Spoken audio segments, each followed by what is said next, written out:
శ్రీవారి బ్రహ్మోత్సవాలకు తిరుమల ముస్తాబయ్యింది. ఈ నెల 24వ తేదీ నుంచి అక్టోబర్ 2 వరకు సాలకట్ల బ్రహ్మోత్సవాలను ఘనంగా నిర్వహించడానికి టీటీడీ అన్ని ఏర్పాట్లను పూర్తి చేసింది.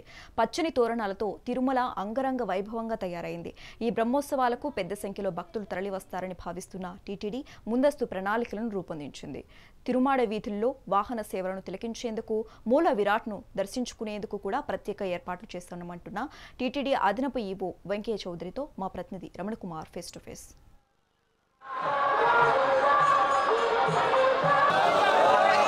అఖిలాండ కోటి బ్రహ్మాండ నాయకుని బ్రహ్మోత్సవాలకు తిరుమల ముస్తాబైంది. 24వ తేదీ నుంచి కూడా బ్రహ్మోత్సవాలు ఘనంగా నిర్వహించడానికి టీటీడీ అన్ని ఏర్పాట్లను ఇప్పటికే పూర్తి చేసిన పరిస్థితి. తిరుమల తిరుపతి దేవస్థానం అదనపు ఈవో వెంకయ్య చౌదరి గారు మనతో పాటు ఉన్నారు. ఈ బ్రహ్మోత్సవాలకు ఎటువంటి ఏర్పాట్లు చేశారో వారితో మాట్లాడే ప్రయత్నం చేద్దాం. సార్ చెప్పండి, ఏదైతే అఖిలాండ కోటి బ్రహ్మాండ నాయకుడి బ్రహ్మోత్సవాలు ఈ నెల 24వ తేదీ నుంచి 2వ తేదీ వరకు కూడా ఎంతో ఘనంగా నిర్వహించడానికి ఏర్పాట్లు చేశారు. ఎలాంటి ఏర్పాట్లు చేశారు? ఓం నమో వెంకటేశాయ. ఇప్పటికే ఎలక్ట్రానిక్ ప్రింట్ మీడియా ద్వారా, పత్రికాముఖంగా కానీ, సోషల్ మీడియా ద్వారా కానీ టీటీడీ అనేకమైన ఇన్ఫర్మేషన్ ఇవ్వటం జరిగింది. శ్రీవారి వార్షిక బ్రహ్మోత్సవాలు ఈ నెల 24వ తారీఖు నుంచి అక్టోబర్ 2 దాకా జరుగుతుంది. 23వ తారీఖు అంకురార్పణ ఉంటుంది.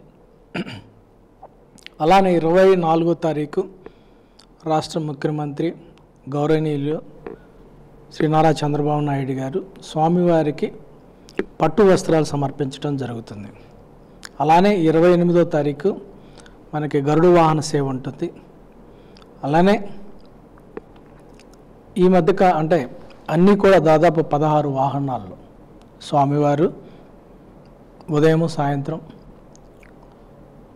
ఊరేగిస్తూ ఊరేగింపులో ఉంటూ లక్షలాది మందికి భక్తులకి, కోట్లాది మంది భక్తులకి పరోక్షంగా దర్శనమిస్తూ ఈ భూమి మీదే ప్లాన్ చేస్తూ, మైక్రో లెవెల్లో ప్లానింగ్ చేస్తూ, కావలసిన వాటన్నిటిని కూడా సమకూర్చుకుంటూ చేస్తూ, వాళ్ళకు రోల్స్ అండ్ రెస్పాన్సిబిలిటీ గురించి కూడా క్లారిటీ ఇస్తూ, ఎక్కడైతే ఇద్దరు కలిసి పనిచేయాల్సి వస్తుందో, ఎక్కడైతే మోర్ క్లారిటీ కావాల్సి వస్తుందో వాటి మీద మరింతగా సూక్ష్మంగా క్లారిటీ తీసుకుంటూ పగడ్బందీగా ప్లాన్ చేయటం జరుగుతుంది. ఈ ప్లానింగ్లో అనేకమైన విషయాలను ప్రధానంగా స్పృశించడం జరిగింది. అలానే అన్నపానీయాలకు కావాల్సిన ప్రొవిజన్స్ ఎంత కావాల్సి వస్తుంది, వాటర్ ఎంత కావాల్సి వస్తుంది, ఇలా ప్రతి విభాగాన్ని, శానిటేషన్ ఎంత కావాల్సింది, శానిటేషన్ మెటీరియల్ ఎంత కావాల్సి వస్తుంది, ఎంతమంది శానిటేషన్ అదనంగా వర్కర్స్ కావాల్సి వస్తుంది, కిచెన్లో ఎటువంటిది కావాలి, కిచెన్ కెపాసిటీని ఎంత పెంచుకోవాలి, అందరూ కూడా రెడీగా ఉన్నారు. అన్ని ఏర్పాట్లు కూడా పూర్తయ్యాయి. ఇదంతా కూడా చాలా రకాలుగా చాలా మీటింగులు పెట్టుకొని చాలా రకాలుగా డిస్కస్ చేసి చాలామంది సహాయం కూడా తీసుకొని చేయటం జరిగింది. చాలా రోజులలో 2 లక్షల వరకు కూడా కెపాసిటీ ఉన్న పరిస్థితి అయితే ఉంది. దానికి మించి కూడా భక్తులు వచ్చే అవకాశాలు ఉన్నాయి. వారందరికీ ఎటువంటి ఏర్పాట్లు చేస్తున్న పరిస్థితి? సో గరుడోత్సవానికి, గరుడ వాహనానికి బ్రహ్మోత్సవాల్లో ఒక ప్రాధాన్యత ఉంటుంది. ప్రముఖమైన ఘట్టం. ఈ ఘట్టాల్లో మనం గత సంవత్సరాల్లో చూస్తే చాలామంది భక్తులు వస్తారు, వీక్షిస్తారు. స్వామివారికి ఇష్టమైన వాహనం గరుడ వాహనం. గరుడ వాహనం మీద స్వామివారు ఊరేగుతారు కాబట్టి చాలామంది నడిచి వస్తారు, పక్క రాష్ట్రాల నుంచి వస్తారు, వేరే ప్రాంతాల నుంచి వస్తారు, ఇతర దేశాల నుంచి కూడా వస్తారు. సో మీ అందరికీ తెలుసు, గ్యాలరీలో దాదాపు 2 లక్షల మంది కూర్చోవటం జరుగుతుంది. అలానే ఈస్ట్ మాడా స్ట్రీట్లో అదనంగా ఒకసారి స్వామివారి ఊరేగింపు ఈస్ట్ మాడా స్ట్రీట్ క్రాస్ అయిన తర్వాత మళ్ళీ వచ్చి కూర్చోవటం, రెండోసారి రీఫిల్ చేసుకునే అవకాశం ఇవ్వటం జరుగుతుంది. అలానే 4 మాడా వీధుల కార్నర్స్లో కూడా బయట నుంచి వచ్చే వాళ్ళకు కూడా అవకాశం కల్పించడం జరుగుతుంది. అలానే దీంతో పాటు మనం అవుట్ సైడ్ స్క్రీన్లు కూడా పెట్టడం జరుగుతుంది. దాదాపు ఈసారి తిరుమలలో 36 స్క్రీన్లు పెడుతున్నాం. దాదాపు 14 స్క్రీన్ల దాకా బయట కూడా ఉంటాయి. స్క్రీన్ల ద్వారా వీక్షించే వాళ్ళు కూడా ఉంటారు. వీటన్నిటితో పాటు అన్నీ కూడా వైకుంఠం 1 కానీ, వైకుంఠం 2 కానీ, లేకపోతే షెడ్స్లో కానీ, లేకపోతే అవుట్ సైడ్ క్యూ లైన్స్లో కూడా దాదాపు 70-80 వేల మంది వీక్షిస్తూ ఉంటారు. వీళ్ళందరికీ కూడా మనం స్క్రీన్ల ద్వారా వీక్షించే అవకాశాన్ని కల్పించడం జరుగుతుంది, ఎస్విబిసి ప్రత్యక్ష ప్రసారం చేయడం ద్వారా. సో వీళ్ళందరూ కూడా ఒకవైపు ప్రత్యక్షంగా వీక్షించే వాళ్ళు, మరొక వైపు ఇక్కడే పరోక్షంగా వీక్షించే వాళ్ళు, అలానే కోట్లాది మంది స్క్రీన్ల ద్వారా వీక్షించే వాళ్ళకు కూడా అన్ని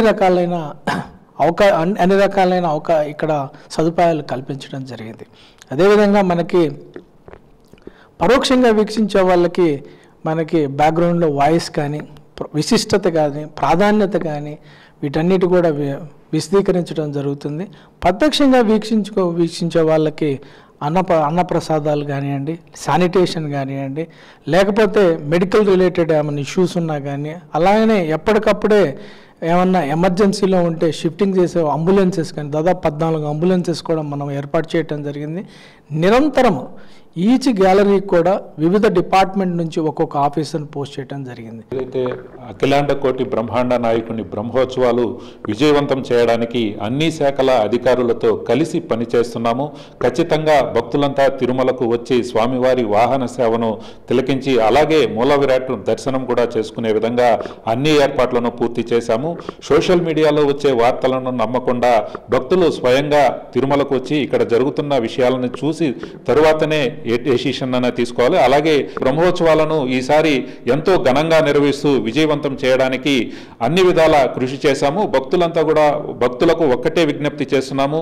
స్వామివారి దర్శనానికి వచ్చే భక్తులు వాహన సేవతో పాటు స్వామివారిని కూడా తిలకించే విధంగా ఏర్పాట్లు చేశాం కాబట్టి భక్తులంతా కూడా నిరభ్యంతరంగా వచ్చి వాహన సేవలో పాల్గొని స్వామివారిని దర్శనం చేసుకోవాలని మాత్రమే అదనపు ఈవో గారు సూచిస్తున్న పరిస్థితి. వీడియో జర్నలిస్ట్ చైతన్యతో రమణ కుమార్, మెగా 9 టీవీ, తిరుమల.